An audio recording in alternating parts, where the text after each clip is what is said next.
మనకి మహిమ కలుగును గాక. మన ప్రభువు ప్రియరక్షకుడైన యేసు ప్రభుల వారు మనలను మన కుటుంబాలను సంరక్షించి మరొక ఆదివారం క్రితం తర్వాత 7వ ఆదివారపు ఆరాధనలోనికి మనందరినీ నడిపించినందుకు, అలాగనే ఆయనను స్తుతించి గణపరిచి ఆయన వాక్యాన్ని ధ్యానించే భాగ్యాన్ని మనకిచ్చినందుకు మొదటిగా తండ్రి అయిన దేవుని కృతజ్ఞతాస్తుతులు చెల్లిస్తున్నాను.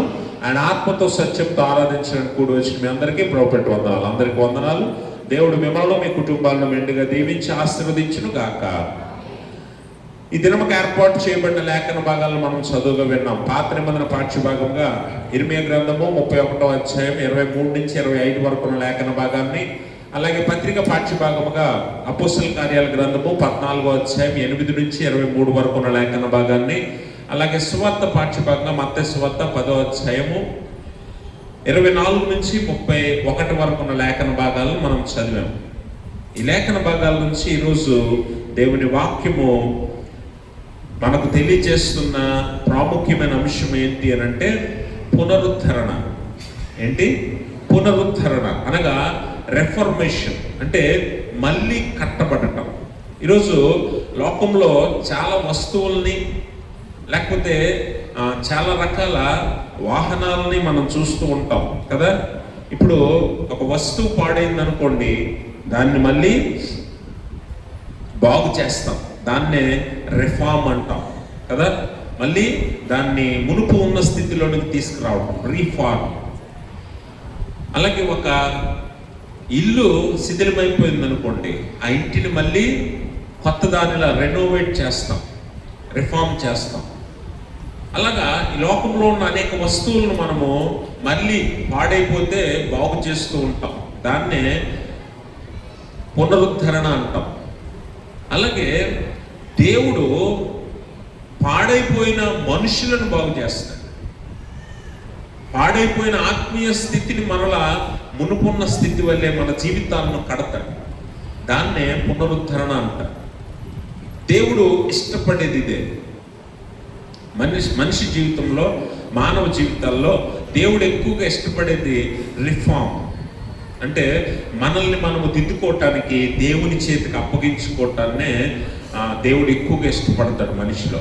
కాబట్టి మన జీవితాలను, పడిపోయిన మన జీవితాలు, పాడైపోయిన మన జీవితాలు, చెదిరిపోయిన మన జీవితాలని దేవుడు మళ్ళీ బాగు చేసి కట్టడానికి ఇష్టపడుతూ ఉన్నాడు. అందు నిమిత్తమే దేవుడు మనకు వాగ్దానాన్ని ఇస్తూ ఉన్నాడు. పాత నిబంధన పాఠ్యభాగాన్ని మనం గమనించినట్లయితే ఇర్మియా గ్రంథం 31వ అధ్యాయంలో దేవుని మాటలను బట్టి కొన్ని ప్రాముఖ్యమైన విషయాలను దేవుడు మనకి వాగ్దానం చేస్తున్నట్లుగా ఈ లేఖనం మనకు తెలియజేస్తూ ఉంది. ఏంట వాగ్దానాలు అంటే, బబులోను చెరలో ఉన్న ఇశ్రాయేలీయులు వారు చేసిన పాపాన్ని బట్టి, వారు చేసిన తప్పిదాలను బట్టి, దేవునికి ఉగ్రత కలిగించే క్రియలను బట్టి దేవుడు ఏం చేశాడంటే వారిని చెరకు అప్పగించాడు. వారి చెరలో శిక్ష అనుభవిస్తూ ఉన్నారు, చెరలో వారు శ్రమలు అనుభవిస్తూ ఉన్నారు. అలాంటి వారిని చూసి మళ్ళీ దేవుడు జాలిపడి వారి మీద ప్రేమ కలిగి దేవుడు వారికి ఒక వాగ్దానాన్ని మళ్ళీ చేస్తూ ఉన్నాడు. ఏంట వాగ్దానము అని అంటే 23వ వచనంలో అంటాడు దేవుడు, సైన్యములకు అధిపతియగు యెహోవా ఎలాగూ సెలవిచ్చుచున్నాడు, చెరలో నుండి నేను వారిని తిరిగి రప్పించిన తరువాత యూదా దేశములోను దాని పట్టణములలోను జనులు నీతి క్షేత్రమా, ప్రతిష్ఠిత పర్వతమా, యెహోవా నిన్ను ఆశీర్వదించునుగాక అను మాట ఎకను వాడుకొందురు. అలిసి ఉన్నవారి ఆశను తృప్తిపరచుదును, కృషించిన వారిని అందరినీ నింపుదును. కావున సేద్యము చేయువారేమి, మందలతో తిరుగువారేమి, యూదా వారందరూ, పట్టణస్థులందరూ వారి దేశంలో కాపురముందురు. ఈ వచనాలలో దేవుడు ఒక గొప్ప వాగ్దానాలను వారికి అందిస్తూ ఉన్నాడు. అంటే చెరలో శిక్ష అనుభవిస్తున్న ఈ ఇశ్రాయేలీయులు ఎంతో కృంగి కృషించి నశించిపోతున్న ఆ స్థితిలో దేవుడు వారికి ఒక వాగ్దానాన్ని ఇస్తున్నాడు. అదేమిటి అనంటే, నేను వారిని బయటకు రప్పిస్తాను. ఎక్కడికి? చెరలో నుండి రప్పించి మరలా మునుపున్న వారి పట్టణములో నివాసం చేసేలా చేస్తాను. మునుపు వారు ఎలాగైతే సంతోషంతో, సుఖంతో, ఆనందంతో, కుటుంబాలతో, బిడ్డలతో ఆనందించారో అలాగ మరలా వారిని నేను కడతాను అని దేవుడు వాగ్దానం చేస్తున్నాడు. చూడండి, ఒకసారి మనము మన ఇల్లు కోల్పోయాం, మన ఊరు కోల్పోయాం, మన స్థితిగతులన్నీ పోయాయి, మన స్థాయి అంతా పడిపోయింది. అలాంటి స్థితిలో మరలా ఆ స్థాయికి రావడం కష్టం, మరలా మనం ఒక నూతన గృహాన్ని కట్టుకోవటం కష్టం. ఇలాంటి పరిస్థితుల్లో దేవుడు వాగ్దానం చేస్తున్నాడు, నీ శ్రమల్లో నుండి నేను నిన్ను బయటికి రప్పించిన తర్వాత నీకు మునుపున్న స్థితి, అంటే పూర్వము నువ్వు ఏ స్థితి అనుభవించావో ఆ స్థితిని నేను మీకు ఇస్తాను అని ఇశ్రాయేలీయులకు వాగ్దానం చేస్తూ ఉన్నాడు. అందుకని ఇక్కడ 3 ప్రాముఖ్యమైన పునరుద్ధరణలు దేవుడు చేయాలని ఆశపడుతూ ఉన్నాడు. మానవ జీవితాల్లో దేవుడు పాపం చేసి మనం శిక్ష అనుభవిస్తున్నప్పుడు దేవుడు మనల్ని పూర్తిగా నశింప చేయాలని ఆశపడ్డు, కానీ ఆ శిక్ష నుంచి బయటికి రప్పించి మన జీవితాలను పునరుద్ధరించాలని ఆశపడుతూ ఉంటాడు. అందుకని ఇక్కడ ఈ ఇర్మియా గ్రంథంలో ఆ మాటల్లో మనం గమనించినట్లయితే దేవుడు మొట్టమొదటిగా పునరుద్ధరించాలి అనుకుంటున్నది ఏంటి అని అంటే 23వ వచనాన్ని బట్టి చూస్తే ఆయన ఆరాధనను ఆశీర్వాదాన్ని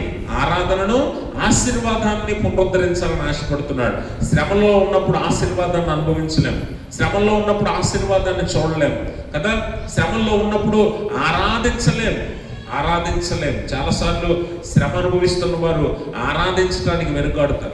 ఆరాధించడానికి వెనుకాడి ఆరాధనలో పాలుపొంగులు పొందలేరు, ఆరాధనని అనుభవించలేరు పూర్తిగా. కానీ దేవుడు దాన్నే పునరుద్ధరించాలని అనుకుంటున్నాడు. మన జీవితాల్లో ఎప్పుడైతే శ్రమ వచ్చిందో అప్పుడు ఆరాధన చేయటానికి కానీ ఆశీర్వాదాలు అనుభవించడానికి కానీ అవకాశం ఉండదు. కానీ దేవుడు అంటున్నాడు, అందుకనే అక్కడ వారు ఏ చెరలోనికి వెళ్ళారో, చెరలోనికి అసలు ఎందుకు వెళ్ళారు వాళ్ళు అని ఆలోచన చేస్తే ఏ యెరూషలేము పట్టణాన్ని గురించి ఇప్పుడు వారు మాట్లాడుతున్నారు. ఏమని చదవండి, అక్కడ 23వ వచనంలో ఏముంది? ప్రజలు యెరూషలేము పర్వతాన్ని చూసి ఏమంటున్నారు? నీతి క్షేత్రమా, ప్రతిష్ఠిత పర్వతమా, యెహోవా నిన్ను ఆశీర్వదించును. గమనించండి, నీతి క్షేత్రమా, పరిశుద్ధ పర్వతమా అని ఏ పర్వతాన్ని గురించి మాట్లాడుతున్నారంటే దేవుడు నివసించుచున్నాడు అని చెప్పుచున్న సియోను పర్వతం గురించి మాట్లాడుతున్నారు. ముందు చెరకెళ్ళటానికి కారణం ఏంటి అంటే ఏ పరిశుద్ధ పర్వతము, ఏ నివాస స్థలము, ఏ దేవుని నివాస స్థలము ఆ యెరూషలేము పట్టణంలో ఉందో ఆ పట్టణంలోనే పాపము, అతిక్రమము, అవినీతి అన్ని నిండిపోయి ఉన్నాయి. వీరే జరిగించిన వారు. ఎవరు? ఇశ్రాయేలీలే అవినీతిని జరిగించారు, పాపాన్ని జరిగించారు. ఎక్కడ? పరిశుద్ధ స్థలం ఉన్న ఆ పట్టణంలోనే పాపం చేశారు. అందుకనే యెరూషలేము అంతా పాపంతో నిండిపోతే దేవుడు చెరకు అప్పగించాడు. ఇప్పుడు చెరలో నుంచి దేవుడు విడిపించాక ఆ పట్టణంకి వచ్చి వారు ఏం మాట్లాడుతున్నారంటే, నీతి క్షేత్రమా, పరిశుద్ధ పర్వతమా, దేవుడు నిన్ను ఆశీర్వదించును గాక అనంటే ఆ పట్టణాన్ని, ఆ పరిశుద్ధ స్థలాన్ని దేవుడు దీవించాలని వారు ఆ స్థలము గురించి, దేవుని గురించి మాట్లాడుతూ ఉన్నారు. అంటే ఆరాధించటము ప్రారంభమవుతుంది. దేవుడు ఎప్పుడైతే ఆ పట్టణంలోనికి వారిని రప్పించి నివసింపజేస్తాడో వారు దేవుడిని ఆరాధించడం ప్రారంభిస్తారు. శ్రమలు దాటిపోయిన తర్వాత, శ్రమల్లో నుంచి దేవుడు మనల్ని బయటికి రప్పించిన తర్వాత మనము దేవునికి కృతజ్ఞతాస్తుతులు చెల్లిస్తూ దేవుడిని ఆరాధించాలన్న విషయాన్ని ఈ లేఖనం ద్వారా దేవుడు జ్ఞాపకం చేస్తూ ఉన్నాడు. అందుకనే వారు అంతకుముందు పాపంతో, అతిక్రమంతో నిండిపోయిన ఆ యెరూషలేము పట్టణంలో ఇప్పుడు వారి మాటలు ఎలా ఉన్నాయనంటే నీతి, పరిశుద్ధత కేంద్రముగా పట్టణం మారుతుంది. దేవునికి స్తోత్రం. పాపం నిండిపోయిన పట్టణము పరిశుద్ధపరచబడింది. మరలా అక్కడ నీతి పరిశుద్ధత కేంద్రముగా ఆ పట్టణం మారుతుంది. దానికి దేవుడే కేంద్రము, దేవుడే కేంద్రము, దేవుని సన్నిధే కేంద్రము. దేవుని సన్నిధి ఎక్కడుంటే అక్కడ నీతి పరిశుద్ధత ఉంటది అని వారు మరలా దేవుణ్ణి ఆరాధిస్తూ దేవుణ్ణి హెచ్చించడము ప్రారంభిస్తూ ఉన్నారు. కాబట్టి ఆశీర్వాదం అంటే మీరు గమనించాలి, అక్కడ వారు చెరలో ఉన్నప్పుడు, బబులోను చెరలో ఉన్నప్పుడు వారు శ్రమ అనుభవించారు, కష్టాన్ని అనుభవించారు, కన్నీటిని చూశారు. మరి ఆ సందర్భంలో నుంచి దేవుడు ఎప్పుడైతే వారిని బయటికి రప్పించాడో వారు ఇప్పుడు ఏమనుభవించాలనుకుంటున్నారట? వారి కొరకు దేవుడు ఏం దాచుంచాడంటే ఆశీర్వాదాన్ని దాచుంచాడట. ఏంటి ఆశీర్వాదం అని అంటే దేవుడు అంటున్నాడు, అక్కడ మీరు సేద్యపరచువారైనా మందల వెనక తిరుగువారైనా మీరందరూ కలిసి ఏం చేస్తారట? మీరందరూ కలిసి మరి దేవుణ్ణి ఆరాధిస్తూ దేవుని పట్టణములో నివసింపజేస్తాడు దేవుడు. అలాగే మరి ఆశీర్వదిస్తాడట. వారు ఎవరైతే ఏ లోపము ఏ లోటైతే వారి జీవితాల్లో ఉందో వాటిని తీసేసి దేవుడు ఆశీర్వాదాన్ని వారికి దయచేస్తానని లేఖనం ద్వారా దేవుడు తెలియజేస్తున్నాడు. అందుకనే 51వ కీర్తనలో దావీదు భక్తుడు ఒక మాట మాట్లాడతాడు. 16వ వచనాన్ని ఒకసారి చదువుదాం. 51వ కీర్తన. అమ్మా, నీవు బలిని కోరువాడువు కావు, కోరిన ఎడల నేను అర్పించదను. దహన బలి నీకు ఇష్టమైనది కాదు, విరిగిన మనస్సే. మీరు ఎప్పుడైనా గమనించాలి, ఈ లేఖనంలో దేవుడు ఆరాధనని పునరుద్ధరిస్తానని ఆరాధనను గురించి మాట్లాడుతున్నాడు కదా. మరి ఈ లేఖనం ద్వారా మనం అర్థం చేసుకోవాల్సిన విషయం ఏంటంటే, సంతోషములో ఆనందములో మనం ఆరాధించడం గొప్ప విషయం కాదు, కానీ శ్రమలలో దేవుడిని ఆరాధించడం గొప్ప విషయం. దేవుడు అంటున్నాడు, దావీదు భక్తుడు అంటున్నాడు, నీవు బలులు కోరువాడవు కావు, దహన బలి నీకు ఇష్టము లేదు. నీకేమిష్టము? విరిగిన హృదయం ఇష్టం. విరిగి నలిగిన హృదయాలకు దేవుడు ఆసన్నముగా లేదా సమీపముగా ఉంటాడని దేవుని వాక్యం తెలియజేస్తుంది. కాబట్టి నువ్వు ఎప్పుడైతే శ్రమలో ఉంటావో అప్పుడు దేవుడిని ఆరాధించడం నేర్చుకోవాలి. అదే నిన్ను పునరుద్ధరిస్తుంది, అదే నీ జీవితాన్ని మళ్ళీ కడుతుంది. ఎందుకంటే మానవ జీవితాల్లో ఎత్తుపల్లాలు ఆటుపోట్లు రావటం సర్వసాధారణం. ఒకసారి పైకి వెళ్తే ఇంకొకసారి కిందకి వెళ్తాం, ఒక్కొక్కసారి పడిపోతూ ఉంటాం. అంటే శ్రమల వలన మనము ఒడిదుడుకులు ఎదుర్కొంటూ ఉంటాం. అలాంటి సందర్భంలో కూడా దేవుణ్ణి ఆరాధించడం ఎప్పుడైతే నువ్వు నేర్చుకుంటావో నిన్ను మళ్ళీ దేవుడు లేవనెత్తి నీ మునుకున్న స్థితిని నీకు ఇచ్చి నీ జీవితాన్ని కడతానని వాగ్దానం చేస్తున్నాడు. అందుకే దావీదు భక్తుడు పడిపోయిన తర్వాత 51వ కీర్తన మా అందరికీ బాగా తెలుసు. ఎప్పుడైతే బెత్షెబతో పాపం చేస్తాడో ఆ పాపాన్ని బట్టి పడిపోయిన స్థితిలో నుంచి దావీదు భక్తుడు కన్నీటితో విరిగి నలిగిన హృదయంతో దేవుని ఎదుట ప్రార్థిస్తూ ఉంటాడు.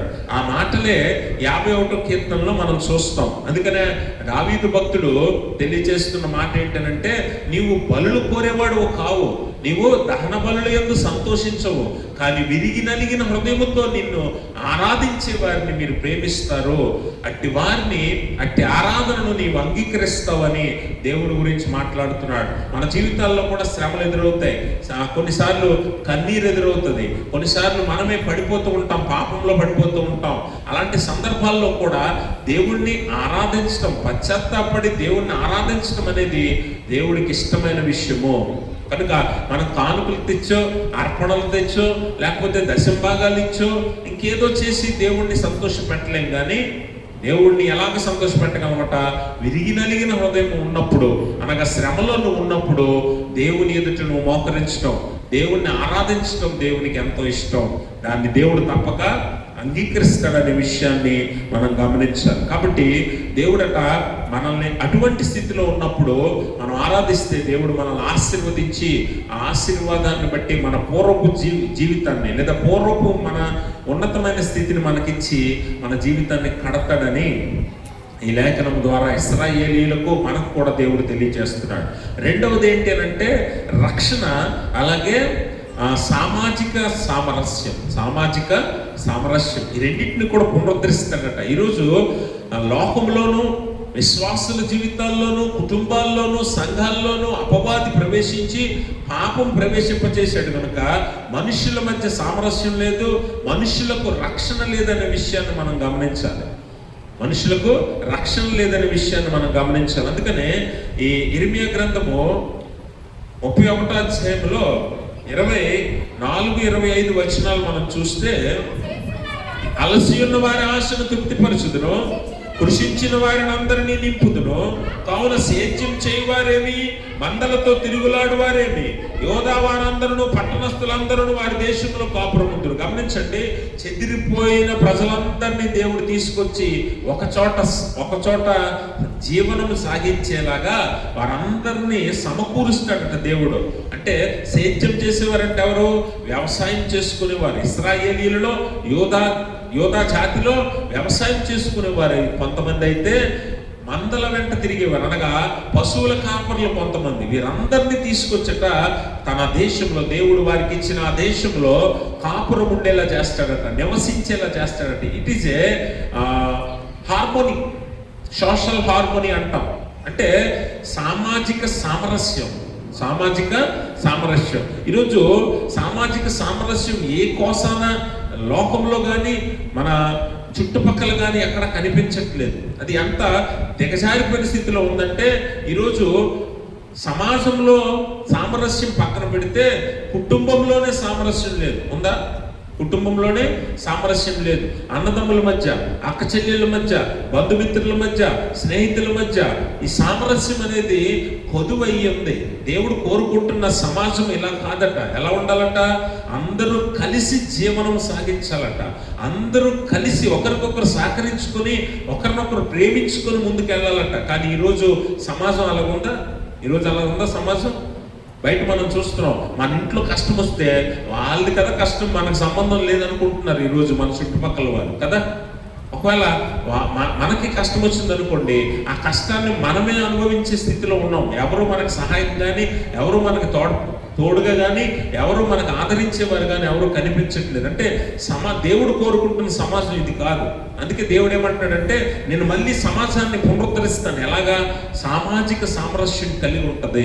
ఎలాగంటే ఒకరితో ఒకరు ప్రేమ కలిగి ఉండాలి, ఒకరినొకరు ఆదరించుకోవాలి, ఒకరినొకరు అర్థం చేసుకోవాలి, ఒకరి సుఖ దుఃఖాలలో ఒకరు పాలు పంపులు పొందాలి. ఇట్టి సమాజాన్ని నేను కోరుకుంటున్నాను. ఈరోజు మన చుట్టుపక్కల వారిని కానీ, లేకపోతే మన బంధుమిత్రులు కానీ, మన స్నేహితులు కానీ మనం గమనిస్తే, ఎవరి కష్టంలో అయినా, ఎవరి కన్నీటిలోనైనా మనం సహాయం అందించగలుగుతున్నామా? వారికి తోడుగా ఉండగలుగుతున్నామా? లేకపోతే వారు మన జీవితాల్లో తోడుగా ఉండగలుగుతున్నారా అంటే అది ఈరోజు చాలా తక్కువగానే జరుగుతుంది. క్రైస్తవ కుటుంబాలే చూడండి, సమాజం దాకా ఎందుకు? సంఘం అవతల ఆలోచించొద్దు, సంఘంలోనే ఆలోచించండి. ఈరోజు సంఘంలో ఉన్న ఎన్ని కుటుంబాల్లో ఈ 200-250 కుటుంబాలు ఉంటే, ఈ 250 కుటుంబాలు సామరస్యంగా ఉండగలుగుతున్నాయా? సంఘంలో ఉంటున్నాయా? దేవుడు కోరుకుంటున్న సమాజం ఇది కాదట.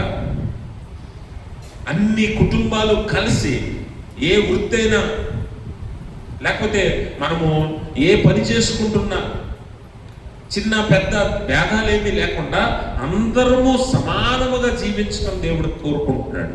పరలోక రాజ్యంలో ఇదే స్థితి అందరికీ. పరలోక రాజ్యంలో ఇదే స్థితి అందరికీ. ఏంటి? చిన్న పెద్ద తేడా ఏముండదు, స్త్రీ పురుషులనే భేదం ఉండదు, ధనికుడు భేదవాడనే భేదం ఉండదు, కుల మత జాతి భేదాలు ఏమీ లేకుండా దేవుడు తన ప్రజలందరినీ సమాన స్థితిలో పరలోకంలో ఉంచుతాడు. ఆ సమాజాన్ని ఇక్కడ కోరుకుంటున్నాడు. అందుకనే మనము పరలోక ప్రాంతంలో ఒక మాట మాట్లాడతాం, నీ రాజ్యము ఎక్కడికి వచ్చును?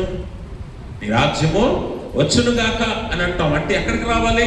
భూమి మీదకి రావాలి. భూమి మీదకి రావాలంటే ఆయన రాజ్యంలో ఎలా ఉంటుందట?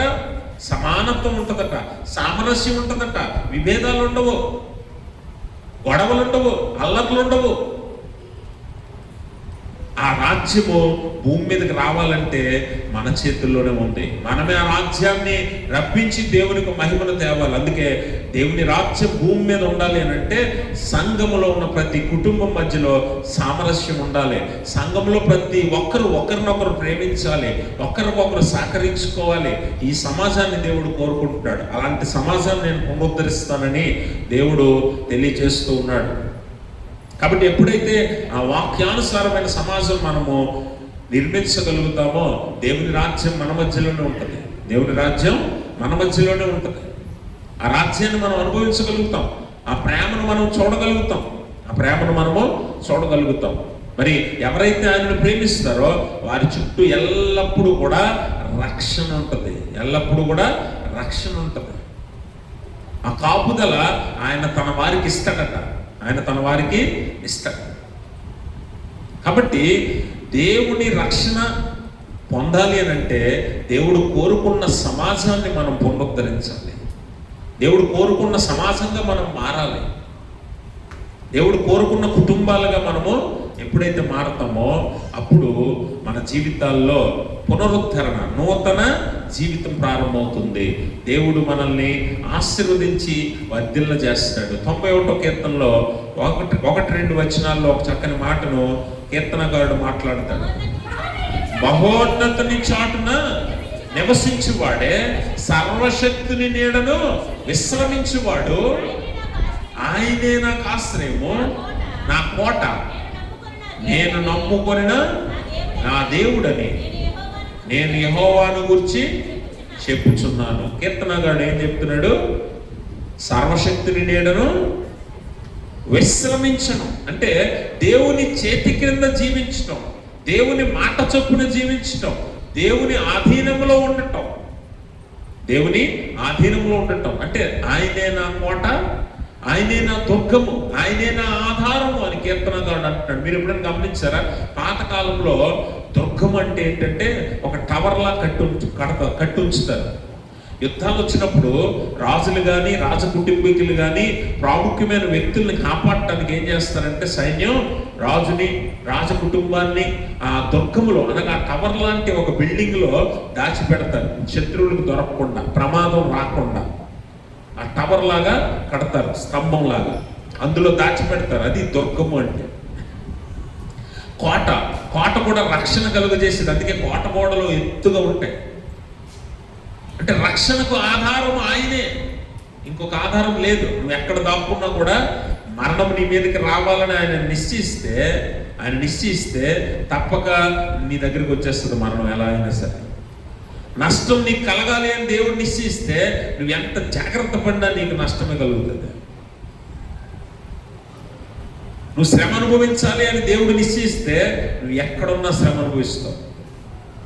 అందుకనే ఆయనే నాకు ఆధారము, ఆయనే నాకు కోట, ఆయనే నా దుర్గము అని కీర్తనకారుడు అంటూ ఆయన చేతి కింద ఎవడైతే నివసిస్తాడో వాడు విశ్రమిస్తాడు, వాడు శాంతిని సమాధానాన్ని పొందుతాడని కీర్తనకారుడు తెలియజేస్తున్నాడు. ఈరోజు దేవుణ్ణి విడిచి లోకంలో దాక్కోవడానికి, శాంతిని సమాధానాన్ని పొందడానికి ఎన్నో రకాల ప్రయత్నాలు మనుషులు చేస్తున్నారు, కానీ వారు తప్పక నష్టపోతున్నారు, వారు తప్పక శ్రమ అనుభవిస్తున్నారు, వారు తప్పక కన్నీటిని కాలుస్తూ ఉన్నారు. ఎందుకనంటే దేవుని దగ్గర తప్ప ఎక్కడ కూడా రక్షణ లేదు. దేవుని చేతి కింద ఎప్పుడైతే మనం నివసిస్తామో అప్పుడే మనకి రక్షణ మన చుట్టూ ఉంటుందని దేవుడి వాక్యము తెలియజేస్తుంది. కాబట్టి గమనించండి ప్రభునందు ప్రియమైన స్నేహితులారా, దేవుడు అంటున్నాడు మనల్ని పునరుద్ధరించి మునుపున్న స్థితిని మనకిచ్చి మనము దేవుణ్ణి హృదయపూర్వకంగా ఆరాధించులాగున, ఆయన ఆశీర్వాదాలు అనుభవించులాగున ఒక మంచి సామరస్యం కలిగిన సమాజముగా మనల్ని కడుతూ ఆయన రక్షణ మన చుట్టూ కంచెలాగా ఆయన వేసి ఉంచుతానని ఆయన తెలియజేస్తూ ఉన్నాడు. అన్నిటికంటే ప్రాముఖ్యంగా మనందరినీ, లేదా ఆనాటి ఇశ్రాయేలీయులను దేవుడు ఆత్మీయ పునరుజ్జీవంతో నింపాలని ఆశపడుతున్నాడు. ఆత్మీయ పునరుజ్జీవం అంటే ఏంటో తెలుసా? చనిపోయిన దానిలోనికి జీవం రావటమే పునరుజ్జీవం కదా. చనిపోయిన దానిలోనికి జీవం రావటమే పునరుజ్జీవం. అయితే ఈరోజు మనం ఒక ఎండిపోయిన ఒక మొద్దుని చూసామనుకోండి, ఎండిపోయిన మొద్దుకి లేదా ఎండిపోయిన మొక్కకి మనం 1-2 రోజులు నీళ్లు పోస్తే అది కొన్నిసార్లు నెమ్మదిగా చిగురించి మళ్ళీ మొక్కగా ఎదుగుతూ ఉంటుంది. దాన్నే పునరుజ్జీవం అంటాం. ఈరోజు ఎండిపోయిన మన ఆత్మీయ జీవితాలను దేవుడు ఏం చేస్తానంటున్నాడట? మరలా పునరుజ్జీవింపజేస్తానంటున్నాడు, ఉజ్జీవం మనలో కలుగజేస్తానంటున్నాడు. అందుకనే ఎండిపోయిన మన ఆత్మలను, ఎండిపోయిన మన ఆత్మీయ జీవితాలను వాక్యం అనే జీవ జలము చేత ఆయన తడిపి మనల్ని ఏం చేస్తాడట? ఫలింప చేస్తాడు, మళ్ళీ పునరుజ్జీవింప చేస్తాడట, మళ్ళీ ఎదిగింప చేస్తాడు. ఈరోజు శ్రమ వచ్చిందని ఆరాధన మానేస్తావు, శ్రమ వచ్చిందని ప్రార్థన మానేస్తావు, కష్టం వచ్చిందని, కన్నీరు వచ్చిందని దేవుణ్ణి మర్చిపోతున్నావు కదా. విరిగి నలిగిన హృదయంతో దేవుని దగ్గరికి రావటమే గొప్ప ఆరాధన. విరిగి నలిగిన హృదయంతో దేవుణ్ణి ప్రార్థించడమే దేవునికి మంచి నైవేద్యము, ధూపము అన్న విషయాన్ని మనం అర్థం చేసుకోవాలి. సంతోషంలో నువ్వేంటి, ఎవడైనా ఆరాధిస్తాడు కదా. సంతోషంలో ఉన్నప్పుడు నువ్వేంటి, ఎవడైనా కృతజ్ఞత చెప్తాడు. సంతోషంలో ఉన్నప్పుడు నువ్వేంటి, ఎవడైనా అర్పణిస్తాడు. కానీ శ్రమలో ఉన్నప్పుడు, నలిగిపోయి ఉన్నప్పుడు, కన్నీరు కారుస్తున్నప్పుడు, కృంగిపోయి ఉన్నప్పుడు, కృషించిపోయి ఉన్నప్పుడు నువ్వు దేవుని వైపు చూస్తే దేవుడు అంటున్నాడు, కృషించిన వారిని ఏమంటున్నాడు చూడండి, 25వ వచనం, అలసి ఉన్న వారి ఆశను తృప్తిపరుస్తాను, కృషించిన వారిని నింపుదును అంటున్నాడు. కృషించిన వారిని నింపుతాడట. చూడండి, ఆహారము లేనప్పుడు ఈ మధ్య రీసెంట్గా మనము సోషల్ మీడియాలో, టీవీ న్యూస్ ఛానల్స్లో చూస్తే సోనం వాంగ్చుక్ అనే ఒక ఆయన 16 రోజులు హంగర్ స్ట్రైక్ చేశాడు, నిరాహార దీక్ష. అంటే విద్యార్థుల జీవితాల కొరకు ఆయన ఒక దీక్ష చేపట్టాడు. 16 రోజులు చేశాడు, ఆహారం ముట్టుకోలేదు, నీళ్లు తాగలేదు.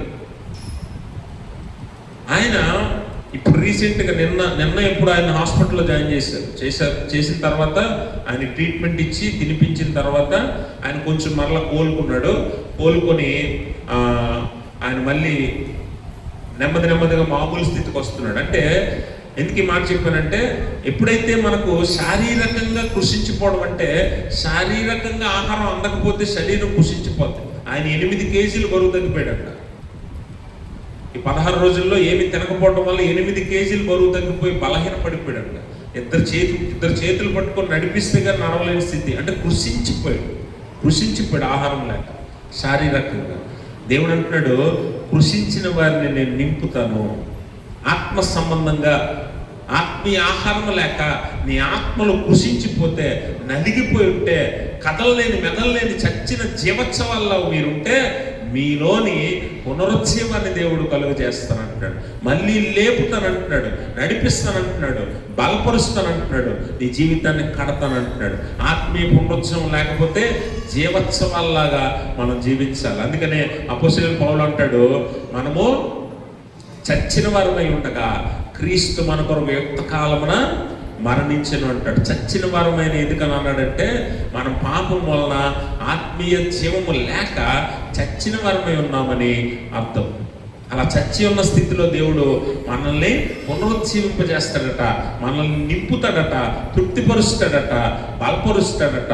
అలాగున మనల్ని పునరుద్ధరిస్తాడు దేవుడు, మనల్ని పునరుద్ధరిస్తాడు, మళ్ళీ మనల్ని కడతాడు, మళ్ళీ మనల్ని మునుపున్న ఆశీర్వాద స్థితికి దేవుడు నడిపిస్తాడు. ఇశ్రాయేలీయులు దేవుడు ఎన్నుకున్నప్పుడు వారిని ఎంత ఉన్నతమైన స్థితికి, ఉచ్చ స్థితికి తీసుకుని వెళ్ళాడంటే ఆశీర్వదించాడు, దీవించాడు, హెచ్చించాడు. అయితే వారి పాపం వలన, వారు చేసిన అపరాధాల వలన వారు దేవుని ఉగ్రతకు లోనై అనుభవించి, అయితే దేవుడు ప్రేమామయుడు కనుక మరలా వారిని ప్రేమించి దేవుడు వారిని మరలా తీసుకొచ్చి సమకూర్చి వారి పాపాలను క్షమించి వారిని కడతానంటున్నాడు. ఈరోజు మన జీవితాల్లో కూడా చాలాసార్లు దేవుడు మనల్ని ఆశీర్వదించాడు, మునుపున్న స్థితి మనం అనుభవించాం. అయితే మన పాపాల వలన, తప్పిదాల వలన మనము దేవుడిని నిర్లక్ష్యం చేసి దేవుడిని దూరంగా వెళ్ళిపోవటం వలన మనము కష్టాన్ని, శ్రమను అనుభవించాల్సి వస్తే, ఒకవేళ నువ్వు మళ్ళీ నీ విరిగి నలిగిన హృదయంతో దేవుని వైపు చూస్తే దేవుడు తప్పకుండా నిన్ను అంగీకరిస్తాడు, చేర్చుకుంటాడు, మళ్ళీ నీ జీవితాన్ని కట్టడం మొదలు పెడతాడని ఈ ఇర్మియా గ్రంథం ద్వారా మనం అర్థం చేసుకోవాలి. రెండవది, పత్రిక పాఠ్యభాగాన్ని మనం గమనించినట్లయితే, పత్రిక పాఠ్యభాగంలో అపోస్తలుడైన పౌలు తన మిషనరీ ప్రయాణంలో లుస్త్రా అనే పట్టణానికి వెళ్తాడు. లుస్త్రా అనే పట్టణానికి వెళ్తున్నప్పుడు ఆ పట్టణంలో జరిగిన సంఘటన గురించి అక్కడ మనము చదువుతాం. అయితే ఇక్కడ గమనించాలి, క్రైస్తవ విశ్వాస జీవితము ఎన్ని శ్రమలు వచ్చినా తట్టుకొని నిలబడాలనే పాఠాన్ని పౌలు ఇక్కడ నేర్పుతాడు. ఎన్ని శ్రమలు వచ్చినా తట్టుకొని నిలబడాలి అనే పాఠాన్ని పౌలు తన పరిచర్య ద్వారా, జీవిత అనుభవం ద్వారా మనందరికీ నేర్పిస్తూ ఉన్నాడు. ఇక్కడ మనందరికీ లేఖనం బాగా తెలుసు. లుస్త్రాలో అక్కడ ఒక వ్యక్తి, బలహీన పాదములు గల ఒక వ్యక్తి ఉన్నాడు. వాడు పుట్టింది మొదలుకొని కుంటివాడే ఉంటుండగా పౌలు, బర్నబా ఇద్దరు కూడా ఏం చేస్తారంటే ఆ కుంటివాడిని స్వస్థపరుస్తారు. ఆ కుంటివాడిని వెంటనరా ఇటువైపు చూడాలి. మీరు ఎంత తెలివైన వాళ్ళు అంటే, మీకు వాక్యం వినట్లేదు, వాక్యం మనసులోకి ఎక్కట్లేదు అనగానే పరిశుద్ధుల్లాగా బైబిల్ తీసేసి తలల కిందకి దించేస్తారు. అంటే ఎవరు చూసిన వాళ్ళు ఏమనుకోవాలంటే మిమ్మల్ని అబ్బాయి అంత బాగా చదువుకుంటున్నారు బైబిల్ అనుకోవాలన్నమాట. కానీ వాస్తవానికి మీరు కింద చూసి బైబిల్ చదవరు, పైన నేను చెప్పే మాటలు వినరు మీరు. అందుకే ఇక్కడ చూడాలి. ఎప్పుడు కూడా మనము ఏదైతే వింటున్నామో దాన్ని చూస్తున్నప్పుడు అది మన హృదయాల్లోనికి, మన మనసుల్లోనికి లోతుగా వెళ్తుంది, అది గుర్తుంటుంది. మనం అటు ఇటు ఏదో చూసుకున్నాం అనుకోండి, మనము అలవోకగా వింటాం. అలవోకగా వినడం అంటే ఏంటంటే ఇలా విన్నది ఇలా వెళ్ళిపోతూ ఉంటుంది. అదే నువ్వు దృష్టించి జాగ్రత్తగా చూస్తూ విన్నాం అనుకోండి, హృదయంలోకి వెళ్తుంది, బయటికి వెళ్తుంది. అందుకని జాగ్రత్తగా వినాలి. ఆ కుంటివాడిని పౌలు, బర్నబా ఇద్దరు కూడా ఏం చేస్తారట, స్వస్థపరుస్తారు. స్వస్థపరిస్తే అక్కడున్న ప్రజలందరూ, లొకయోనియ ప్రజలందరూ కూడా ఆశ్చర్యపోయి వారి భాషలో వీరిని ఏమంటారంటే, మనుషులు దేవతారూపము దాల్చి మన మధ్యకు వచ్చారు అని. బర్నబాకి ఏమని పేరు పెట్టారు? ద్యోపతి అని పేరు పెట్టారు. పౌలుకేమో ముఖ్య ప్రసంగి అయినందున పౌలుకి ఏమని పెట్టారు? హెర్మే అనే పేరు పెట్టారు. అయితే మీరు గమనించాలి, అపోస్తలులైన పౌలు, బర్నబాలు వారి మధ్యలోకి వెళ్ళకముందే వారికి సొంత దేవుళ్ళు ఉన్నారు. ఆ సొంత దేవుళ్ళకి కొన్ని పేర్లు ఉన్నాయి. ఆ పేర్లు బట్టి వారు ఏమనుకున్నారంటే, పౌల్ని, బర్నబాని ఇద్దరిని చూసి ఇంత అద్భుత కార్యమా, ఇంత ఆశ్చర్య కార్యమా, పుట్టింది మొదలుకొని నడవలేని వీడిని నడిపించారంటే వీళ్ళు మనుషులు కాదు, మనుషుల రూపంలో మన మధ్యలోకి వచ్చిన మనం ఆరాధించే దేవతలు అని చెప్పి ఒకరినేమో ద్యోపతి అని, ఇంకొకరినేమో హెర్మే అని పొగుడుతూ ఉన్నారు. ఇక్కడ మనం గమనించాలి, మనకి జానపదాలు ఉంటాయి కదా, మనకి జానపదాలు, ఫోక్లోరేస్ అంటాం. ఫోక్లోరేస్ అంటే జానపదాలు. పల్లెటూరులో ఇంకా కొంతమంది చదువులేని వారికి పాతకాలంలో పాడుకుంటారు జానపదాలు. ఈ జానపదాల్లో కొన్ని కల్పిత కథలు ఉంటాయి. కల్పిత కథలు ఉంటాయి కదా. చిన్నప్పుడు అన్నం తెప్పించేటప్పుడు పిల్లలకు మనం చెప్తాం, చందమామ రావే అని. నిజంగా వస్తుందా? అలాంటి కథలు, కొన్ని కల్పితాలు ఉంటాయి. అలాంటి జానపదాల్లో ఉన్న దేవతల పేర్లు ద్యోపతి, హెర్మే. అవి నిజంగా రెండు గ్రహాలు, ఆకాశంలో ఉండే రెండు గ్రహాల పేర్లు ఎవరికి పెడుతున్నారు? ఎవరికి? పౌలుకి, బర్నబాకి. వాస్తవానికి ద్యోపతి అంటే వారి ఉద్దేశంలో ఏంటంటే పురాతన గ్రహం అంటే అన్నిటికంటే వయసు ఎక్కువ కలిగింది, వృద్ధుడు అని అర్థం. వృద్ధుడు అంటే తండ్రి సమానుడు అని బర్నబాకు పేరు పెట్టి, పౌలు ప్రసంగి కనుక, అనగా మాట్లాడేవాడు కనుక, బోధించేవాడు కనుక, ముఖ్య ప్రసంగి కనుక పౌలుకి ఏమని పెట్టారంటే హెర్మే అని పేరు పెట్టారు. హెర్మే అంటే వారి ఉద్దేశంలో దేవుని దూత, దేవుని సమాచారం అందించే దూత, మెసెంజర్ ఆఫ్ గాడ్. అందుకని హెర్మే అనే ఒక దేవుడి పేరు, ద్యోపతి అనే ఒక దేవుడి పేరు తీసుకొచ్చి వారికి ఇద్దరికి పెట్టారు. అర్థమైంది మీకు? అంటే వాస్తవానికి అది ద్యోపతి అనగా వృద్ధుడు, అనగా తండ్రి, హెర్మే అనగా యవనస్తుడు, కుమారుడు అని చెప్పి వారిద్దరికి ఆ పేర్లు పెట్టారు. అయితే అప్పుడు పౌలు వారి అజ్ఞానాన్ని బట్టి వారిని ఖండిస్తూ ఉన్నాడు. ఏమనంటే, అయ్యలారా మీరు ఎందుకు ఇలాగ చేయుచున్నారు? చదవండి. అయ్యలారా మీరు ఎందుకు ఇలాగ చేయుచున్నారు? మేము కూడా మీ స్వభావం బట్టి స్వభావం గల నరులమే, మేము కూడా మనుషులమే. అయితే మీకు ఒక విషయం తెలియాలి. ఇక్కడ ఏంట విషయం అని అంటే, మీరు పొరపాటున ఎవరిని ఆరాధిస్తున్నారట?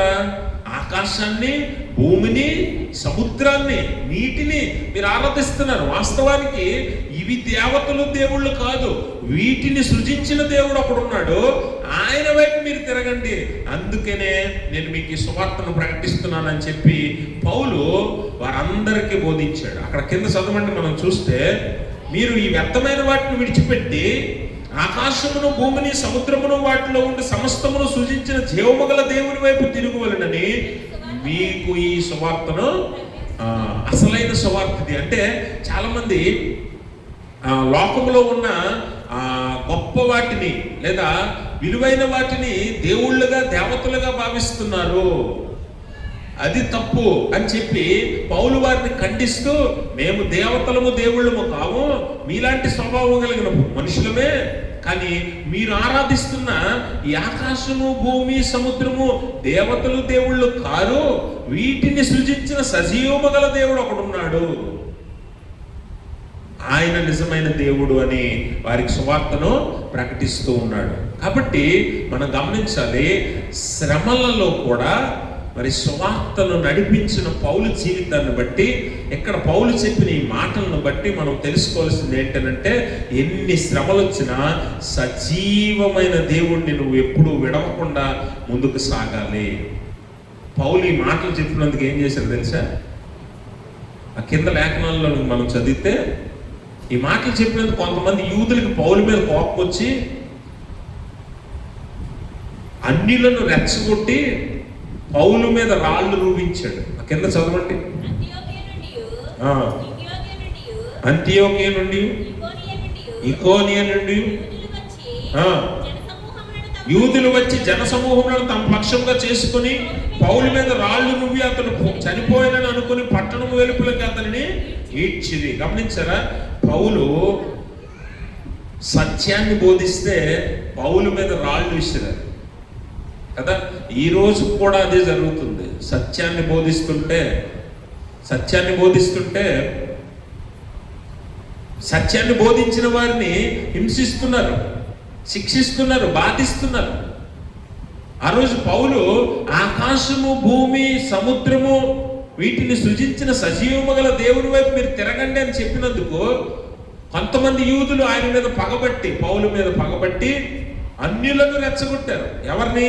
అక్కడున్న వారిని. లుకోయోనియా, అంతియోకియా వారిని, ఇకోనియా, అంతియోకియా వారి ప్రజలను. ఇంతకీ వారు ఏం చేస్తారు? వారే కదా ఈ ఆకాశాన్ని, భూమిని, సముద్రాన్ని ఆరాధించేవారు. కాబట్టి వారిని రెచ్చగొడుతున్నారు. ఏమని? ఇదిగో ఆ పౌలు ఏం చెప్తున్నాడు తెలుసా? ఆ పౌలు అనే ఆయన ఏం చెప్తున్నాడంటే, మీరు పూజించే ఆకాశం దేవుడు కాదట, మీరు పూజించే భూమి దేవుడు కాదట, మీరు నమస్కరించే సముద్రము దేవుడు కాదట అనంటే వారి కోపం వచ్చి రాళ్ళు విసిరి పౌల్ని చంపాలని చూశారు. చచ్చిపోయాడు అనుకుని పట్టణం వెలుపలకు విసిరి తీసుకెళ్ళి పట్టణం వెలుపల పడవేసింది. కానీ దేవుని శక్తి ఆకాశము, భూమి, సముద్రము మనల్ని సజీవముగా లేపలేదు, కానీ దేవుని ఆత్మశక్తి మనల్ని లేపుతుంది. అందుకే పౌలు అక్కడ మీరు గమనిస్తే గొప్ప అద్భుతాన్ని చూపిస్తున్నాడు దేవుని వాక్యంలో. తర్వాత చదవండి. అయితే శిష్యులు అతని చుట్టూ నిలిచి ఉండగా అతడు లేచి పట్టణంలో ప్రవేశించి మరణాడు బర్నబాతో కూడా దెర్బేకు బయలుదేరిపోయాను. వారు ఆ పట్టణంలో సువార్త ప్రకటించి అనేకులను శిష్యులుగా చేసిన తర్వాత లుస్త్రకును, ఇకోనియకును, అంతియోకియను తిరిగి వచ్చారు. గమనించండి, దెబ్బలు చచ్చిపోయాడు అనుకుని పట్టణం వెలుపలికి విసిరేసిన మనిషి లేచి వెళ్తే ఎక్కడికి వెళ్ళాలి? ఏమండి? చావు దెబ్బలు తగిలిన తర్వాత ఒకవేళ లెగిసే శక్తి, ఓపిక ఒక మనిషిలో ఉందంటే లేవగానే ఎక్కడికి వెళ్తాడు? హాస్పిటల్కి వెళ్ళాలి, వైద్యం చేయించుకోవాలి కదా. కానీ పౌలు ఎక్కడికి వెళ్ళాడు? లేచి పౌలు ఎక్కడికి వెళ్ళాడు? దెర్బేకి వెళ్ళిపోయాడు. దెర్బేకి వెళ్ళి అక్కడ సువార్త, అంటే లేవగానే మళ్ళీ సువార్త ప్రకటించడానికి సిద్ధపడ్డాడంటే ఇది దేవుని శక్తి అన్న విషయాన్ని మనం గమనించాలి. అందుకే ఎన్ని శ్రమలు వచ్చినా, నీ మీద రాళ్ళు పడినా, నీకు మరణాపాయం వచ్చినా, శ్రమలు, కష్టము, కన్నీరు ఎన్ని ఎదురైనా దేవుణ్ణి గట్టిగా పట్టుకొని ఉంటే నీకు అద్భుతాన్ని చూపిస్తాడు దేవుడు. నీ పక్షంగా దేవుడు నిలబడతాడు, నీ పక్షంగా కార్యం చేస్తాడు దేవుడు. ఎప్పుడైతే నువ్వు శ్రమ రాగానే దేవుడిని వదిలేస్తావో దేవుడు కూడా నిన్ను విడిచిపెడతాడు. అది గుర్తుపెట్టుకో. కన్నీరు వచ్చిందని దేవుణ్ణి మర్చిపోయి, దేవుణ్ణి ఆరాధించడం మర్చిపోయి, దేవుని ఆలయాన్ని మర్చిపోతే తప్పకుండా నిన్ను వదిలేస్తాడు దేవుడు. అందులో సందేహమే లేదు. దేవుణ్ణి ఎవడైతే పట్టుకొని ఉంటాడో వారి పక్షంగా దేవుడు నిలబడతాడు. మీరు గమనించండి, ఎన్ని శ్రమలు వచ్చినా, ప్రాణాపాయం ఎదురైన షడ్రకు మెషకు అభ్యర్థులు దేవుడిని విడిచిపెట్టారా? దానియేలు దేవుడిని విడిచిపెట్టాడా? దావీదు దేవుడిని విడిచిపెట్టాడా? ఎవరు విడిచిపెట్టలేదు. కాబట్టి వారి పక్షంగా దేవుడు అద్భుతాలు చేశాడు, వారినే హెచ్చించాడు, వారి జీవితాలనే దేవుడు మళ్ళీ కట్టాడు, వారి జీవితాలను మళ్ళీ దేవుడు కట్టాడు. కాబట్టి ఎవరైతే దేవుని మీద ఆనుకొని ఆయన చేతి నీడ కింద నివసిస్తారో, ఆధారపడతారో, ఆయనే నా ఆధారమని, ఆయనే నా కోట కొండ అని ఎవరైతే నిశ్చయించుకొని తీర్మానంతో జీవిస్తారో, ఎన్ని శ్రమలు వచ్చినా వారు కదలరు, మెదలరు, వారి పక్షంగానే దేవుడు కార్యాలు జరిగిస్తాడు. అందుకే పౌల్ని ఎన్ని చావు దెబ్బలు తిని చచ్చిపోయాడని పట్టణం వెలుపులకు విసిరేస్తే దేవుడు వెంటనే లేపి మళ్ళీ తన పని మీద నడిపిస్తున్నాడు. ఎంత గొప్ప అద్భుతమో ఒకసారి ఆలోచన చేయండి. కాబట్టి దేవుడు శ్రమలలో నీ ఆత్మీయ జీవితాన్ని నువ్వు పాడు చేసుకోవద్దు. చాలాసార్లు ఆత్మీయంగా ఎదుగుతూ ఉంటాం, ఫలిస్తూ ఉంటాం, దేవుల్లో ఎదుగుతాం, వాక్య మర్మాలు గ్రహిస్తుంటాం, తెలుసుకుంటాం. సడన్గా మన కుటుంబంలో అనుకోని కష్టం వస్తుంది, సడన్గా మన జీవితంలో ఏదో ఇబ్బంది ఎదురవుతుంది, కొన్నిసార్లు మరణాలు ఎదురవుతాయి, ఆకస్మిక మరణాలు మన జీవితాల్లో కుటుంబాల్లో జరుగుతాయి. జరిగినప్పుడు వెంటనే మన భక్తి అంతటిని పక్కన పెట్టేస్తాం, మన ఆత్మీయతను వదిలేస్తాం, దేవుణ్ణి ఆరాధించడం మర్చిపోతాం, దేవుణ్ణి ప్రార్థించడం మర్చిపోతాం. ఇవన్నీ ఒక మూలకి వెళ్ళిపోతాయి. సున్నా, మళ్ళీ శూన్యం, మళ్ళీ దిగజారిపోయిన స్థితికి వెళ్ళిపోతాం, మొదటి స్థితికి వెళ్ళిపోతాం. అలా కాదట. ఏ శ్రమ వచ్చినా, కష్టం వచ్చినా, ఎన్ని ఇబ్బందులు ఎదురైనా నువ్వు నమ్ముకున్న నీ దేవుడి మీద ఆధారపడి ఆయన్ని గట్టిగా పట్టుకుని ఉన్నట్లయితే నీ పక్షంగా ఆయన ఉంటాడు, కార్యాన్ని చేసి చూపిస్తాడని అపోస్తలుల కార్యాల గ్రంథంలో పౌలు తన స్వీయ అనుభవం ద్వారా, పరిచర్య అనుభవం ద్వారా మనందరికీ నేర్పిస్తున్నాడు. ఈరోజు మన జీవిత ప్రయాణంలో, మన విశ్వాస జీవితంలో, మన జీవితాల్లో కూడా ఇలాంటి శ్రమలు లేదా కష్టాలు ఎదురవుతూ ఉన్నప్పుడు నువ్వు వదిలేస్తున్నావా దేవుణ్ణి, మర్చిపోతున్నావా దేవుణ్ణి? మళ్ళీ నీ స్థితి బాగయ్యాక చర్చికి వెళ్దామని అనుకుంటారు కొంతమంది. దేవుడు మనల్ని ఆశీర్వదిస్తే, దేవుడు మనల్ని బలపరిస్తే, దేవుడు మనం కోరుకున్నది జరిగిస్తే అప్పుడు చర్చికి వెళ్దామని అనుకుంటారు చాలామంది. కానీ అప్పుడు కాదట. నువ్వు శ్రమలో ఉన్నప్పుడే దేవుని వైపు ఉండాలి, దేవుని జ్ఞాపకం చేసుకోవాలి, దేవుణ్ణి ఆరాధించాలని ఈ లేఖనాలు మనకు జ్ఞాపకం చేస్తూ ఉన్నాయి. ఒకవేళ రాళ్లతో కొట్టిన తర్వాత పౌలు స్వార్థ పరిచర్య నాకు వద్దు అని వెనుదిరిగి వెళ్ళిపోతే ఈరోజు పౌలు దేవుని కొరకు జీవించి ఉండేవాడు కాదు, పౌలు దేవుని కొరకు తన ప్రాణం పెట్టేవాడు కాదు, పౌలు దేవుని కొరకు 13 పత్రికలు రాసి ఉండేవాడు కాదు, ఈరోజు పౌలు గురించి మనం మాట్లాడుకుని ఉండేవారం కాదు కదా. పౌలు చివరిలో సాక్ష్యం చెప్తూ ఆయన అంటాడు, నా కోసం జీవకిరీటము దాచబడి ఉంది, నేను మంచి పోరాటము పోరాడాను, నా పరుగు కడముట్టించాను అనే సాక్ష్యం పౌలు చెప్పి ఉండేవాడే కాదు కదా. కాబట్టి నీ శ్రమ, కష్టం ఏ మనిషికి తగ్గ స్థాయికి తగ్గ కష్టం వారికి ఉంటుంది, అవునా? ఏదో ఒక సామెత ఉంటుంది, సీత కష్టాలు సీతవి, పీత కష్టాలు పేతవి. అలాగే ఎవరి కష్టాలు వాళ్ళకు ఉంటాయి, వారికి లేవు వీరికి లేవు అంటానికి లేదు. ఎవరి కష్టాలు, ఎవరి శ్రమలు, ఎవరి ఇరుకులు, ఎవరి ఇబ్బందులు వారికి ఉంటాయి.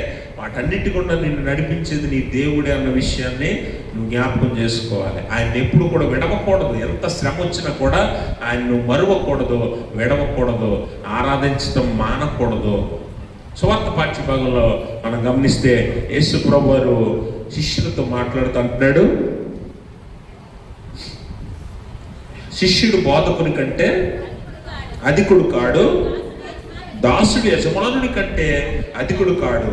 శిష్యుడు తన బోధకుని వలెను, దాసుడు తన యజమానుని వలెను ఉండినా చాలు. గమనించండి, ఇప్పుడు మనకి యజమానుడు యేసు ప్రభువారు, మనకి మంచి బోధకుడు యేసు ప్రభువారు. అయితే మనకి బోధకుడైనా యజమానుడైన ఆయనే కానీ మనము ఆయనతో సమానం అవ్వలేము, ఎప్పటికీ కూడా అవ్వలేము. ఆయన అనుభవించిన శ్రమలు లోకంలో ఎవడు అనుభవించలేడు. కాబట్టి ఆయన అంటున్నాడు, శిష్యుడు బోధకుని కంటే అధికుడు కాలేడు, దాసుడు యజమానుని కంటే అధికుడు కాలేడు. కానీ శిష్యుడు ఎలా ఉండాలని కోరుకోవాలట? బోధకుని వలె ఉండాలని కోరుకోవాలట. అలాగే దాసుడు యజమానునిలాగా నేను ఉండాలి అని కోరుకోవాలట. అంటే చాలు, కోరుకుంటే చాలు. అంటే దేవుని శ్రమలలో కొంచెమైనా నేను పాలు పంపులు పొందితే చాలు. ఆయన అన్ని శ్రమలు నేను పొందలేను, ఆయన అన్ని శ్రమలు నేను అనుభవించలేను. కానీ ఆయన వలె నేను జీవించడానికి ప్రయత్నం చేస్తాను. ఆయన వలె ఆయన శ్రమలలో నేను కూడా కొద్దిగా పాలు భాగస్తుని అవుతాను అని పౌలు తన జీవితంలో చెప్పిన సాక్ష్యంలాగా మనం కూడా మంచి శిష్యునిగా, మంచి దాసునిగా దేవునికి ఉండాలట. దేవునికి ఉండాలి అంటే శ్రమలు వచ్చాయని, కష్టం వచ్చిందని పారిపోవడం కాదు, తప్పించుకోవటం కాదట. దేవునితో మనము పాలి భాగస్తులు పొందినట్లు. అందుకే అపోస్తలుడైన పౌలు అంటాడు, నేను క్రీస్తుతో కూడా సిలువ వేయబడ్డాను అంటాడు. నేను క్రీస్తుతో కూడా సిలువ వేయబడ్డాను అని అంటాడు. అందుకనే పౌలు తన అపోస్తలత్వాన్ని నిరూపించుకోవటానికి పౌలు తన శ్రమల గురించి మాట్లాడతాడు.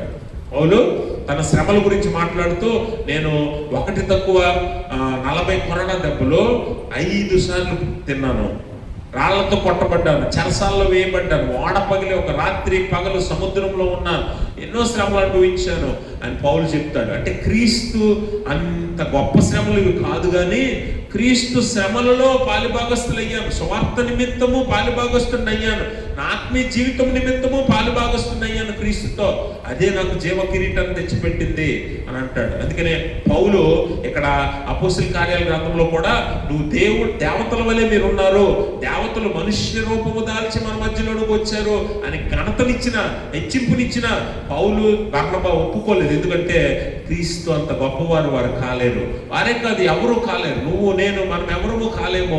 ఏ మనుషుడు క్రీస్తు అంత గొప్పవాడు కాలేడు. కానీ క్రీస్తు వలె జీవించడానికి మాత్రం ప్రయత్నం చేయాలి. దాసుని వలె, దాసుడు యజమానుని వలె ఉండటానికి ప్రయత్నం చేయాలి. మా శిష్యుడు బోధకుని వలె ఉండటానికి ప్రయత్నం చేయాలి. ఈ లోకంలో ఆ ప్రయత్నం చేసే క్రమంలో ఎన్నో శ్రమలను ఎదుర్కోవాల్సి వస్తుంది. ఈ శ్రమలు ఎదురైనప్పుడట నువ్వు భయపడి వెనుదిరిగిపోతే నీ ఆత్మీయ జీవితం అంతా కూలిపోతుంది, నీ ఆత్మీయ జీవితం అంతా నశించిపోతుందని దేవుడు తెలియజేస్తూ యేసు ప్రభువు వారి శిష్యులతోనూ మనతోనూ అంటున్నాడు. చూడండి ఆ మాట 28వ వచనం అంటాడు, మరియు ఆత్మను చంపనేరక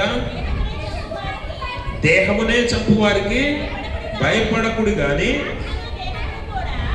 ఆత్మను దేహమును కూడా నరకములో నశింపజేయగల వానికి మిక్కిలి భయపడండి. అక్కడ మీరు ఒక మాట గమనించాలి. అక్కడ అంటాడు, 2 పిచ్చుకలు 1 కాసుకి అమ్మబడును కదా, అయినను నీ తండ్రి సెలవు లేకుండా వాటిలో ఒకటైనను. గమనించారా? అక్కడ పిచ్చుకల గురించి మాట్లాడుతుంటాడు. ఈ భూమి మీద సమస్త జీవరాశుల్లో అత్యల్పమైన అతి చిన్న జీవరాశి ఏదైనా ఉందంటే పిచ్చుక, చిన్నది. ఆ కాలంలోనే 2 పిచ్చుకలు 1 కాసట. కాసు అంటే రూపాయి అనుకుందాం. 2 పిచ్చుకలు 1 రూపాయి అంటే ఒక పిచ్చుక ఎంత? ₹10. ₹10 అంటే చాలా తక్కువ విలువ కలిగిన ధనం కదా ₹10 అంటే. అంత తక్కువ విలువ కలిగిన ధనానికి వచ్చే పిచ్చుక కూడా దేవుని చిత్తం లేకపోతే నేల రాలదట. అంటే దాని చావు రావాలన్నా కూడా దేవుని చిత్తం ఉండాలి. అది చనిపోవాలంటే దేవుని చిత్తం ఉండాలట. అలాంటిది మీరు అనేకమైన పిచ్చుకల కంటే శ్రేష్ఠులు. అంటే నీ జీవితంలో శ్రమ రావాలంటే ఎవరి చిత్తం ఉండాలట? దేవుని చిత్తం ఉండాలి. నీ జీవితంలో ఆనందం రావాలంటే ఎవరి చిత్తం ఉండాలట? దేవుని చిత్తం ఉండాలి. నీ జీవితం బాగుపడాలంటే ఎవరి చిత్తం ఉండాలట? దేవుని చిత్తం ఉండాలి. అందుకనే ఒకవేళ నీ జీవితంలోనికి శ్రమ వచ్చింది అని అంటే దేవుని చిత్తం అని అంగీకరించు. ఆ శ్రమ అనుభవించడమే దేవుడు నీకు పెట్టే పరీక్ష. దేవుడు నీకు పెట్టే పరీక్ష అయి ఉండొచ్చు. ఆ పరీక్షను ఎప్పుడైతే నువ్వు ఎదుర్కొంటావో, ఆ పరీక్షను నువ్వు ఎప్పుడైతే గెలుస్తావో అప్పుడే దేవుడి చేత దీవించబడతావు. అందుకనే అపోస్తలుడైన పౌలు ఏమంటాడంటే, శ్రమ ఓర్పును, ఓర్పు పరీక్షను, పరీక్ష నిరీక్షణను కలుగజేస్తుంది అంటాడు. శ్రమ ఓర్పును కలుగజేస్తుందట, ఓర్పు పరీక్షను కలుగజేస్తుందట, పరీక్ష నిరీక్షణ కలుగజేస్తుందట. అంటే శ్రమ నీ జీవితాల్లో కొన్నిసార్లు మంచిదే. శ్రమ రావటం వల్ల నీ ఆత్మీయ స్థితి ఎంత బలంగా ఉందో నీకు తెలుస్తుంది. శ్రమ రావటం వల్ల నువ్వు ఎంత ఎదగటానికి అవకాశం ఉందో నీకు తెలుస్తుంది. అందుకనే శ్రమ ఓర్పును కలుగు చేస్తుందట. ఓర్పు అనగా తట్టుకొని నిలబడడం నేర్పుతుంది. ఆ ఓర్పు పరీక్షను ఎదుర్కొనే సామర్థ్యాన్ని నీకు ఇస్తుంది. ఆ పరీక్షలో నెగ్గితే నిరీక్షణ కలుగ చేస్తాడు దేవుడు. ఆ నిరీక్షణే నీకు జీవ కిరీటం. పౌలు చెప్పిన మాట అయినా, లేకపోతే ఇశ్రాయేలీలతో ఇర్మియా గ్రంథంలో దేవుడు చెప్పిన మాట అయినా, నేను మిమ్మల్ని సమకూర్చి అందరినీ సమానంగా ఒక చోట నేను నివసింపచేస్తాను అన్నాడు కదా. ఆ వాగ్దానమైన యేసుక్రీస్తు ద్వారా పరలోకంలో మనకు నెరవేరుతుంది. అందుకనే వీటన్నిటిని మన జీవితంలో నెరవేర్చడానికే యేసు ప్రభువారు ఈ లోకానికి వచ్చి ఉన్నాడు. అందుకే మీరు అనేకమైన పిచ్చుకల కంటే శ్రేష్ఠులు కనుక ఆయన సెలవు లేకుండా ఒక చిన్న పిచ్చుక కూడా నేల పడదు. కాబట్టి నీ జీవితంలోకి ఏదొచ్చినా కూడా దేవుని అనుమతి లేకుండా రాదు అన్న విషయాన్ని నువ్వు తెలుసుకోవాలి మొదట. అలా తెలుసుకుంటే నీ జీవితంలోనికి దేవుడు ఈ శ్రమ ఎందుకు పంపాడు, ఈ కష్టం ఎందుకు పంపించాడు, మా కుటుంబంలో ఆకస్మికంగా ఈ మరణం ఎందుకు వచ్చింది, మా కుటుంబంలో ఆకస్మికంగా ఈ అనారోగ్యం ఎందుకు వచ్చింది, మా కుటుంబంలో ఆకస్మికంగా ఈ అప్పుల బాధలు ఎందుకు వచ్చాయి అని ఒకసారి నువ్వు ఆలోచన చేస్తే దేవుని చిత్తం లేకుండా నీ జీవితంలో ఏమీ జరగదు. అలా జరగకూడదు అనుకుంటే నీకంటే మూర్ఖుడు ఎవడు ఉండడు. ఎందుకంటే దేవుడు చిత్తం అది, దేవుని చిత్తం అది. దాన్ని వ్యతిరేకించడానికి ఎవడు సరిపోడు. కాబట్టి నీ జీవితంలోకి ఏ శ్రమ వచ్చినా దేవుని చిత్తమని అంగీకరించి ఆయన మరింత హెచ్చించి ఘనపరిచి ఆరాధించగలిగితే దేవుడు నీ పక్షంగా అద్భుతాన్ని చేస్తానంటున్నాడు. అందుకనే దేవుడు అంటున్నాడు, మీరు ఈ లోక శ్రమ అనేది మన శరీరాన్ని బాధిస్తుందంతే, మన శరీరాన్ని నశింపచేస్తుందంతే, కృషింపచేస్తుందంతే. కానీ శరీరాన్ని నశింపచేసే వాడికి మీరు ఎప్పుడు భయపడొద్దు. కానీ శరీరమును ఆత్మను నరకంలో వేసి నశింపచేయగల వారికి మీరేం చేయాలట, మీరు భయపడాలి. లోకంలో దేనికి భయపడొద్దు. ఎంత శ్రమ వచ్చినా భయపడొద్దు, ఎంత కష్టం వచ్చినా భయపడొద్దు. ధైర్యంగా నిలబడండి అని దేవుడు శిష్యులతోనూ మనతోనూ కూడా ఈరోజు చక్కని బోధను చేస్తూ ఉన్నాడు. కాబట్టి ఇక నుంచి మీ జీవితాల్లో ఎదురయ్యే ఏ శ్రమైనా సరే కుంగిపోక, నిరుత్సాహపడక మనం ఏం చేయాలట, ధైర్యము కలిగి నిలబడాలట, భయపడక నిలబడాలట. అలా నిలబడితే దేవుడు మన పక్షంగా కార్యాలను చేస్తాడు. కాబట్టి గమనించండి, మన విశ్వాస జీవితంలో శ్రమలు ఎదురైనప్పుడు దేవుని చిత్తమని అంగీకరించి భయపడక ధైర్యముగా నిలబడాలి. అలాగే మన ఆత్మీయ జీవితంలో ఎదురయ్యే శ్రమల కోసం దేవుణ్ణి వదలకుండా పౌలు వలె గట్టిగా పట్టుకొని కార్యాన్ని, అద్భుతాన్ని చూడాలి.